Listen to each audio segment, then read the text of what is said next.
UI UX Python నేర్చుకోండి, లక్షలు సంపాదించండి. Join quality thought.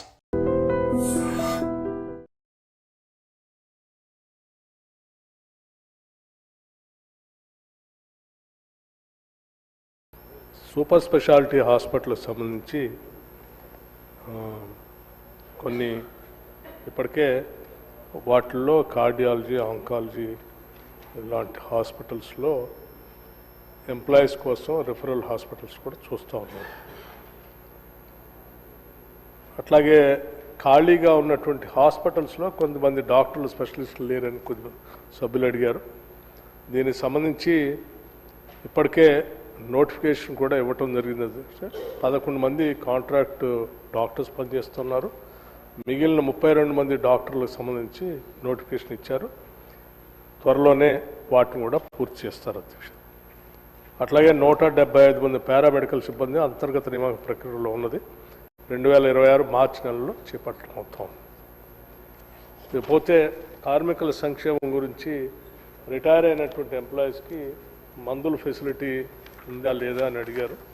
రిటైర్డ్ అయినటువంటి ఎంప్లాయీస్ కూడా మెడిసిన్ ఫెసిలిటీ ఉంది అధ్యక్ష. వాళ్ళకి CPRMS స్కీమ్ కూడా అవైలబిలిటీ ఉంది. రిటైర్ అయినటువంటి ఎంప్లాయీస్ కూడా 8 లక్షల వరకు ఆల్రెడీ వాళ్ళకి ఆ మందులు అవైల్ చేసుకోవడానికి అవకాశం ఉంది. అట్లాగే మిగతా టెర్మినల్ బెనిఫిట్స్ కూడా అన్నీ వాళ్ళకి చేయటం జరిగింది అధ్యక్ష. క్యాత్ ల్యాబ్ సంబంధించి ఆల్రెడీ ఇప్పటికే PPP మోడల్లో పిలిచారు. మన రాజ్ ఠాకూర్ గారు అడిగారు. కాంట్రాక్ట్ అవార్డ్ చేయడం కూడా జరిగింది. Established cath lab at Ramagundam under PPP mode and will start with in 75 days. అట్లాగే అధ్యక్ష ఎంప్లాయీస్ సంబంధించి క్వార్టర్స్ గురించి కొనవని సాంబశివరావు గారు అడిగారు. ఆ క్వార్టర్స్ రిటైర్ అయినటువంటి వాళ్ళు కట్టుకోవడానికి ఖాళీగా ఉన్న స్థలాల్లో వాళ్ళకి అవకాశం ఇస్తే కట్టుకుంటారని, ఇది బోర్డులో ఒకసారి నేను మాట్లాడతాను. వాళ్ళకి సింగరేణికి సంబంధించి మాట్లాడి దానికి ఏ రకమైనటువంటి డిస్పోల్ చేయడానికి అవకాశం ఉందో అట్లా చేస్తాం అధ్యక్ష. నేను సభ్యులకి, సింగరేణి పరిసర ప్రాంతాల్లో ఉన్నటువంటి సభ్యులందరికీ విజ్ఞప్తి చేసేది ఏంటంటే, సింగరేణి ఈ రాష్ట్ర ప్రభుత్వానికి సంబంధించి, ఈ రాష్ట్రానికి సంబంధించినంత వరకు అతిపెద్ద పబ్లిక్ సెక్టర్ అండర్టేకింగ్. దీంట్లో పెద్ద ఎత్తున ఉద్యోగస్తులకి బాగా ఉద్యోగాల అవకాశాలు కల్పించే ఏకైక ప్రభుత్వ రంగ సంస్థ. దీన్ని కాపాడుకోవాల్సిన బాధ్యత, అవసరం కూడా ఆయా పరిసర ప్రాంతాల్లో ఉన్నటువంటి శాసనసభ్యులు, ప్రభుత్వం పైన కూడా ఆధారపడి ఉంది అధ్యక్ష. ఒకప్పుడు బొగ్గు తీయటం అనేది ఈ ప్రాంతంలో మోనోపలి. ఆ మోనోపలి ఉంది కాబట్టి సింగరేణి పబ్లిక్ సెక్టర్ అండర్టేకింగ్ ఉంది కాబట్టి సింగరేణికే ఇస్తూ ఉండేటువంటి వాడు. ఇప్పుడు ఆ మోనోపలి నుంచి ప్రైవేటైజేషన్లోకి, గ్లోబలైజేషన్లోకి దేశం, ప్రపంచం కూడా వచ్చేసింది. గవర్నమెంట్ ఆఫ్ ఇండియా సింగరేణికి ఆయా పరిసర ప్రాంతాల్లో మన రాష్ట్రంలో ఉన్నటువంటి బొగ్గుబాయిలన్నీ కేటాయించాల్సింది పోయి ఇప్పుడు ఆక్షన్ చేస్తూ ఉన్నాం. ఆక్షన్లో సింగరేణి పార్టిసిపేట్ చేసి ఎవరు అంటే సింగరేణితో పాటు ప్రైవేట్ వ్యక్తులు, ఏజెన్సీస్ కూడా పార్టిసిపేట్ చేస్తున్నాయి. ఈ పోటీ ప్రపంచంలో మనం కూడా దాన్ని తట్టుకొని నిలబడాల్సిన పరిస్థితి ఏర్పడింది.